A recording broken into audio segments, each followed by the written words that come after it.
Friends, இன்றைக்கி நம்ம பார்க்க போகிறது ஒரு கொத்தமல்லி துவையல் தான். ரொம்ப சூப்பராக சிம்பிளாக இருக்கும். நல்லா கெட்டியாக அரைச்சி சாப்பிடணும். நான் டிஃபனுக்குன்னா நீங்கள் கொஞ்சம் ஒரு 4 ஸ்பூன் தண்ணி ஊற்றி சாப்பிடலாம். ஆனால் ஒயிட் ரைஸ் இருந்தால் கொஞ்சம் கட்டியாக இருந்தால் தான் நல்லாயிருக்கும். இந்த மாதிரி சாதத்தை சுட சுட சாதத்தில் இந்த கொத்தமல்லி தழையை போட்டு நல்லெண்ணெயோ இல்லை நெய்யோ போட்டு நல்லா பிசைஞ்சு அதை சாப்பிடும்போது அல்டிமேட்டாக இருக்கும். வாங்க இந்த கொத்தமல்லி தழைகளை எப்படி செய்யலான்னு பார்க்கலாம்.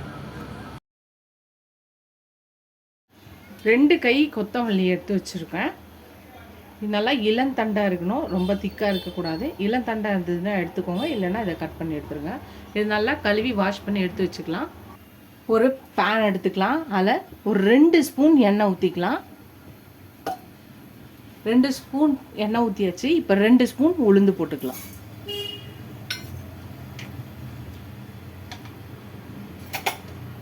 இப்போ இதை நல்லா செவந்து வர வரையும் இதை வறுத்துக்கலாம். நல்லா செவந்து கலர் மாதிரி வந்துடுச்சு. இப்போ பார்த்தீங்கன்னா ஒரு 4 பச்சை மிளகாய் காரத்துக்கு ஏற்ற மாதிரி போட்டுக்கலாம். ஒரு 4 பல் பூண்டு போட்டுக்கலாம்.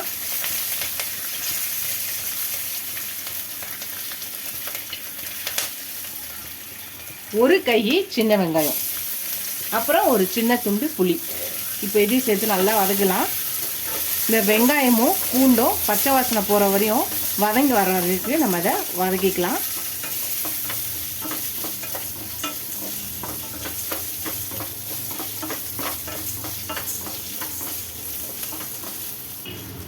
அவ்வளோதான், வெங்காயம் பூண்டெல்லாம் நல்லா வதங்கிடுச்சு. இப்போ நம்ம கழுவி வச்சுருக்க இந்த கொத்தமல்லி அதில் போட்டுக்கலாம். இப்போ இதை நல்லா வதக்கிக்கலாம். தண்ணியெல்லாம் வடித்து வச்சுட்டு இதை நம்ம நல்லா கிளறிக்கலாம். கொத்தமல்லி ரொம்ப வதங்க வேண்டியதில்லை, அப்புறம் கலர் மாறிடும். இந்த கலர் அவ்வளோ சூப்பராக இருக்கும், பச்சை கலரில். ஸோ அதனால் இதை லைட்டாக வதக்கினா போதும். ஏன்னா இது பச்சை வாசனை போக வேண்டிய அவசியம்லாம் கிடையாது. நம்ம கொத்தமல்லி எப்பயுமே பச்சையாக தான் போட்டு லாஸ்ட்டில் இறக்குவோம். இப்போ ஒரு கை தேங்காய் போட்டுக்கலாம். தேங்காய் துருவல் இருந்தாலும் போட்டுக்கலாம். இப்போ இதையும் சேர்த்து லைட்டாக வதக்கிக்கலாம். நீங்கள் லஞ்ச் பாக்ஸுக்கு கொடுத்து அனுப்புகிற மாதிரி இருந்தால் நல்லா கொஞ்சம் இது தேங்காவை போட்டதுக்கப்புறம் நல்லா வதக்கிக்கணும். இப்போ அது நல்லா வதங்கட்டும்.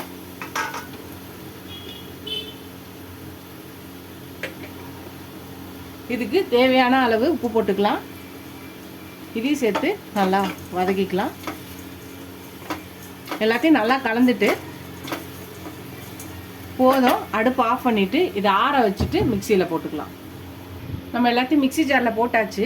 சப்போஸ் உங்களுக்கு பச்சை மிளகாய் உங்களுக்கு யூஸ் பண்ண மாட்டிங்கன்னா காஞ்ச மிளகாய் போட்டு யூஸ் பண்ணிக்கலாம். பச்சை மிளகாய் பதில் நான் இந்த கலருக்காக பச்சை மிளகாய் போட்டிருக்கேன்.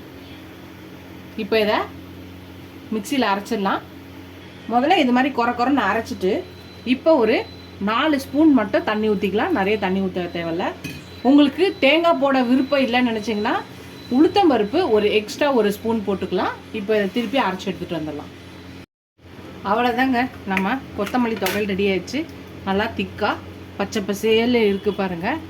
நீங்கள் சாதத்துக்கு போடுறதா இருந்தால் இப்படியே இருக்கட்டும். சப்போஸ் நீங்கள் டிஃபனுக்கு சாப்பிட்றதா இருந்தால் எக்ஸ்ட்ரா ஒரு 4 ஸ்பூன் மட்டும் ஊற்றுங்க. அதிகமாக ஊற்றினா நல்லா இருக்காது. இப்போ இந்த இதை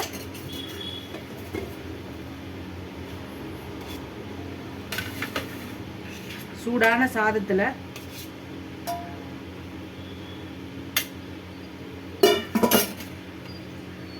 இந்த தொகையில போட்டு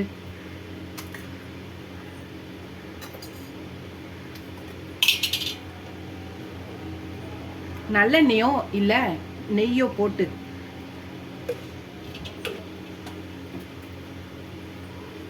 நல்லா பிசைஞ்சு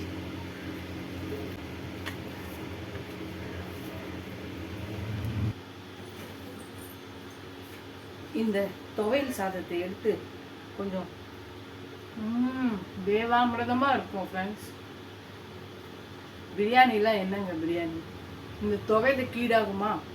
அதுவும் நீங்கள் இந்த தொகையில் அம்மியில் அரைச்சிங்கன்னா இன்னும் சூப்பர் டேஸ்ட்டாக இருக்கும். நீங்களே இந்த தொகையில் கண்டிப்பாக ட்ரை பண்ணுங்கள். ரொம்ப ஈஸியாகவும் டிஃப்ரெண்ட்டாக இருக்கும். ட்ரை பண்ணி பார்த்துட்டு எப்படி இருக்குன்னு சொல்லுங்கள். இதோட அடுத்த ரெசிபியில் பார்க்கலாம். டாடா பாபா ஃப்ரெண்ட்ஸ்.